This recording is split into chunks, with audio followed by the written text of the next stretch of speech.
สบายดีมื้อนี้พาพ่อไปยิง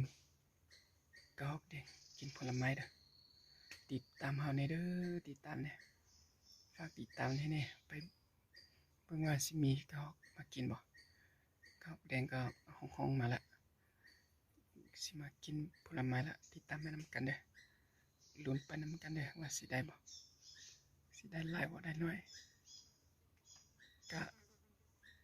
มีหลายอยู่เด้อกระรอกแดงติดตามไปในเด้อกระรอกแดงมาละ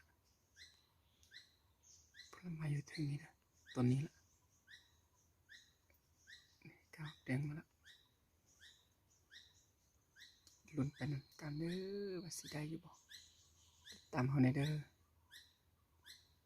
ผลไม้นี่มาละกระรอกแดง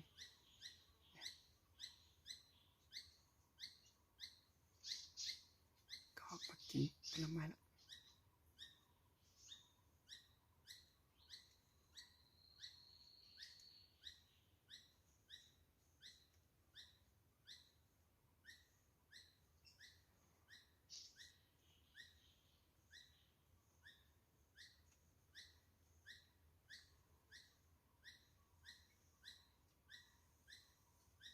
นี่กระรอกแดงมาแล้วเด้อ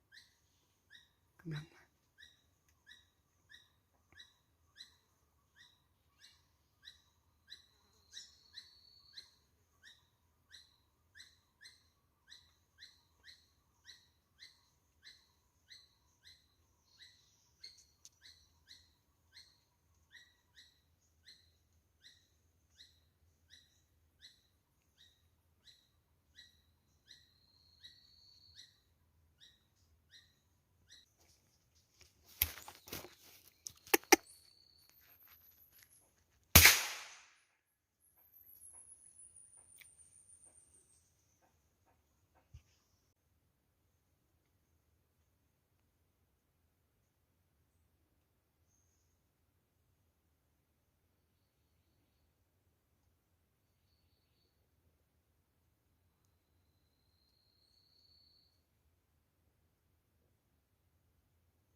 ได้ประมาณนี้เด้อ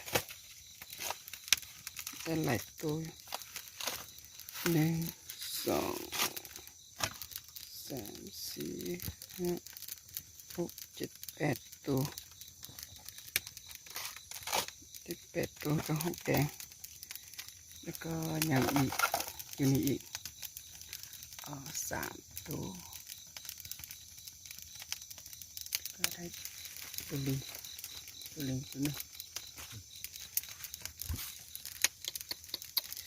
โอ้มันหนาว่าตัวเลี้ยงกลายเป็นเด่นฮะได้ลิงตัวหนึ่งตัวใหญ่ได้ไหม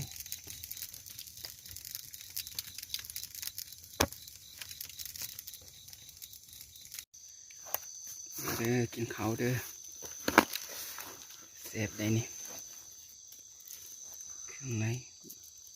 กระหอกแดงกับนกชีวิตอยู่ป่านี่ก็เป็นแบบนี้แหละแสบหลายเด้อมา2 คนมากับน้องสายนะมาเที่ยวป่าโดนเทือนหนึ่งโอ้น้ำหมอเด้อน้ำหมอจะไหนอยู่มอนนาเทียเสียนอยู่นาเจ้าช่วยตัวน้องส่วนหมอกาตาเลยเรานอเลยตัวนอเลยตัวคนน้าหายจับเลยนะอีกตัวหล่อเสียช้าเลยเรานอนะ